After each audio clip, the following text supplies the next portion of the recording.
네, 안녕하세요. 슬기로운 PT 생활입니다. 반갑습니다. 네. 오늘은 이 업계에서 실제로 센터를 운영하고 있는 대표님들하고 좀 이야기를 해볼까 하는데요. 네. 사실 수익 부분입니다. 네. 실제 수익에 대해서 어느 정도로 파악하고 계신가요? 아니면 내가 이제 센터를 운영하는 데 있어서 실제 이 수익이 우리 센터의 최고의 수익인가? 이런 부분에서 좀 궁금해 하시는 분들 이 좀 많을 거라 생각이 들어요. 어떤 부분 때문에 좀 이런 것들을 좀 애매하게 모르시거나 아니면 내가 선택적으로 내가 수익을, 이 정도구나라고 객관적으로 판단을 하셔야 되는데, 그랬을 때 다음에 대한 플랜이 생기겠죠. 네.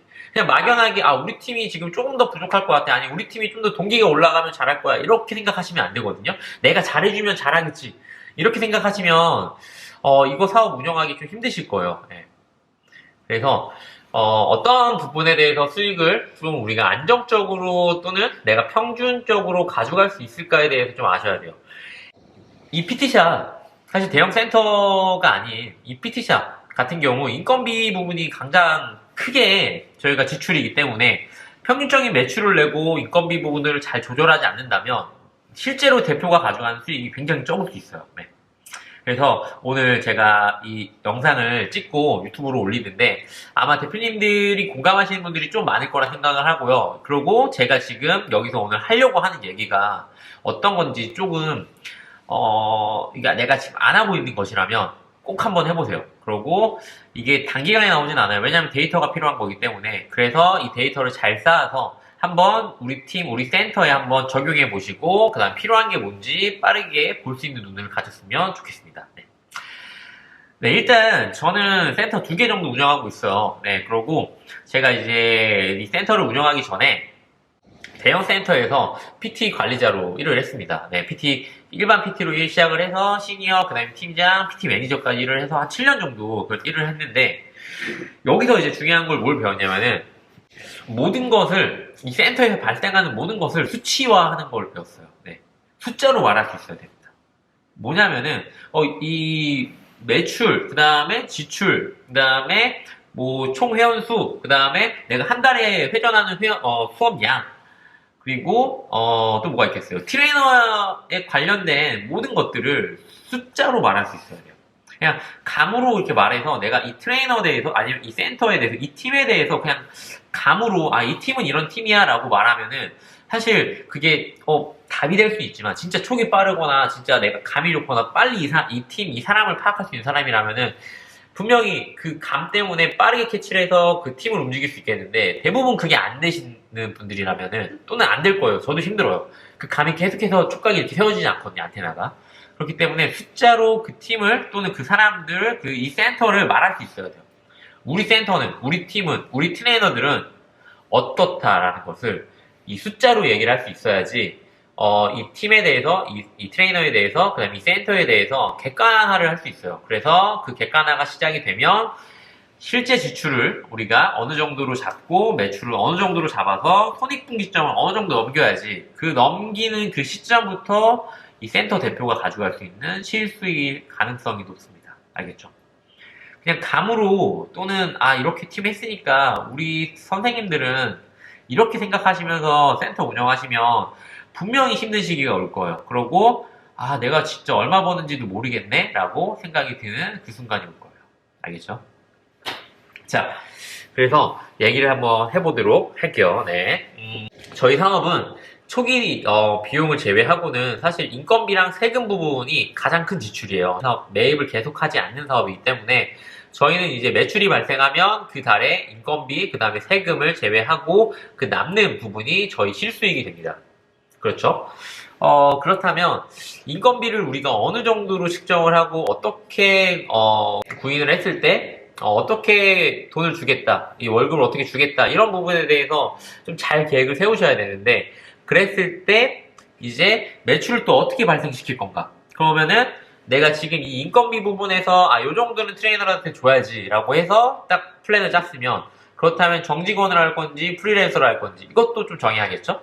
그렇게 정하고서 나머지 이제 좀 변동되는 세금 같은 것들 제외하고 그 남는 수익들 그 매출이 우리가 어느 정도 발생을 해야겠죠? 그 발생할 때 실제로 이제 데이터를 만들어 보셔야 돼요. 만들어서 이제 또 트레이너들 트레이너들이 한 달에 할 수 있는 수업량, 그 다음에 매출을 발생할 수 있는 것들, 그것들을 데이터화해서 이 트레이너 A, B, C, D가 있으면은 이 트레이너의 능력들을 수치화하시고 객관화하신 다음에 그렇다면 전체적인 우리 팀에 대한 능력을 객관화하셔야지 목표 매출을 설정할 수 있어요.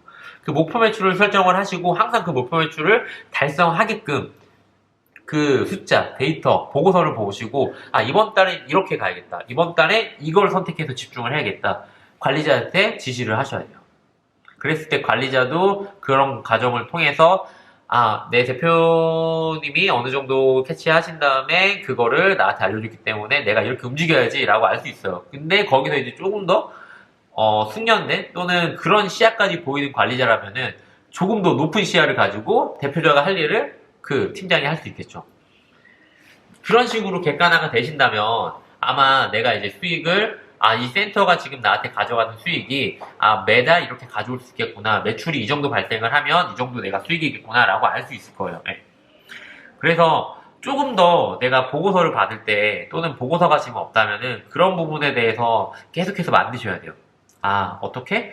이달에 우리 팀의 일단 트레이너들의 능력치 한 달에 수업을 몇 개 할 수 있고 우리가 재등록률이 얼마이고 그 다음에 신규가 어느 정도 들어오는데 이 선생님한테 어떻게 배정을 해야겠다라는 것들이 좀 객관화하신 다음에 전체적인 팀으로 봤을 때 그럼 내가 목표 매출을 만들기 위해서 지금 이 팀원의 수가 적정한가? 팀원은 늘리게 되면 인건비가 늘어나고 세금이 늘어나기 때문에 그 부분도 잘 계산을 하셔서 팀원은 늘릴 건가 아니면 뺄 건가?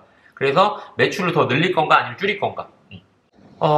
답은 사실 정해져 있지 않지만 팀원이 많으면 많을수록 인건비랑 그냥 관리하는 부분에 대해서 많이 들 거예요. 그래서 저는 대형 헬스장 같은 경우 팀원이 많았을 때 저희가 수익 같은 부분을 잘 계산하지 않으면 굉장히 마이너스가 생기는 달이 생길 수 있어요. 되게 리스크가 큰 거기 때문에 PT샵에서도 그런 부분을 잘 생각하지 않으면 매출이 아무리 발생을 많이 해도 수익이 굉장히 줄어들 수 있어요.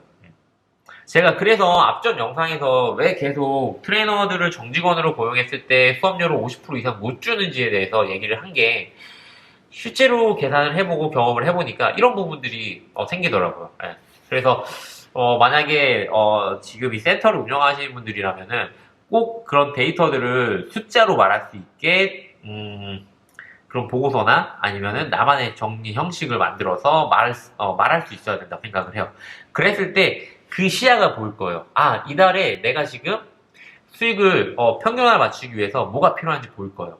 실제로 팀원이 문제다, 아니면 이 팀의 문제다, 관리자가 문제다, 아니면은 이 센터의 구조적인 문제에 대해서 있거나, 아니면은 구인을 해야 되는데 구인이 잘 안 되는 문제가 생기거나, 아니면 실제로 이 시설이 안 좋거나, 아니면 관리가 안 되거나, 이런 것들에 대해서 객관화를 할 수 있기 때문에 숫자로 말할 수 있기 때문에 내가 그러면은 이 부분에 이달에 집중을 하면 그 달에 바로 결과가 나올 거예요. 그런 것들을 계속해서 해보셔야 돼요. 해보신다면 아마 조금 답이 좀 더 쉽게 나올 거예요. 왜 내가 이 정도 수익을 가져가고 그 다음에 우리 팀에 지금 부족한 게 뭔지 내가 지금 집중해야 될 게 뭔지에 대해서 알 수 있을 거예요. 저희가 고정 지출, 그 다음에 변동 지출 이렇게 지출을 크게 나누면 사실 그 고정 지출에서 인건비는 사실 좀 변동이 좀 있죠. 그런데 그 구인하는 형태를 봤을 때 내가 만약 4대 보험을 준다면은 그 고정 지출이라고 생각하는 부분에서 세금 부분 같은 부분들이 1년이 지났을 때 결과가 나올 거예요. 근데 엄청 나올 거예요. 그래서 그 부분 잘 생각하셔야 되고요. 지출 부분이라면. 그리고 저희가 이제 여러 잡비 막 이런 것들 있죠. 그달에 지출하는 그런 것들은 저희가 항상 그 리스크를 대비해서 항상 어느 정도 좀 남겨두고 쓰셔야 된다는 거. 그것도 사실 중요한 부분이라서 좀 잘 생각해 보셔야 되고, 그랬을 때 내가 이제 매출이 항상 잘 나오면 항상 좋겠지만 항상 잘 안 나온다는 거. 그래서 잘 나오지 않는다는 거 꼭 염두에 두셔서, 그렇다면 그때 리스크를 대비해서 내가 그달에 어떤 이벤트, 그달에 인원을 어떻게 구성해서 쓸 건지 그런 것들에 대해서 이런 표를 보시고 만드셔야 돼요. 그리고 만약에 대표님이 그 능력이 없어요. 그렇다면 공부하셔야 되고 좀 키우셔야 되는데, 만약 내가 데리고 있는 팀원이 그 능력을 키우고 가질 수 있는 시야를 가졌어 라고 하면 리스크가 되게 커요. 왜냐면은 그 팀장이 자기 팀원들을 데리고 갑자기 나갔을 때 어떻게 할까요?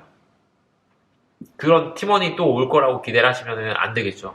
보통 1, 2호점 열고서 그런 수치화, 데이터화를 만들지 못했기 때문에 만약에 그런 팀장이 그런 걸 할 수 있는 팀장이 나갔을 때 그 다른 직원들 중에 내가 똑같은 매뉴얼을 줬을 때 그걸 할 수 있게 만들어야 되는데 그걸 못 하신다면은 그 당연히 1, 2호점 관리가 안 되기 때문에 한 지점이 안 될 거예요. 그러면 그 지점은 당연히 매물로 나오겠죠.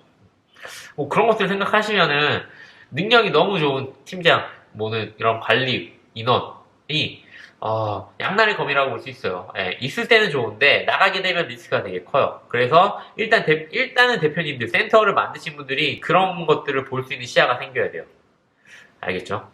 그래서 오늘은 제가 이런 센터 전반적인 이야기를 숫자로 말할 수 있어야 된다고 얘기를 했는데, 그 다음에 이제, 내가 이 센터가, 딱 봤을 때 한계다. 이 센터에서 나올 수 있는 수익이 한계다라고 하면은, 그 다음 스텝은 뭐겠어요? 수입을 저희가 좀 더 많게 하기 위해서 이 센터의 사업을 다각화해야겠죠. 예. 뭐 센터를 분점을 열거나, 아니 센터를 더 키우거나, 아니면은, 뭐 수익을 낼 수 있는 구조로 좀 더 만들어야겠는데 이런 이야기는 아마 그 다음 얘기이기 때문에 일단은 이 센터 내에서 최대로 뽑을 수 있는 내 수익이 얼마인지 객관화하시는 거 이게 먼저일 것 같아요.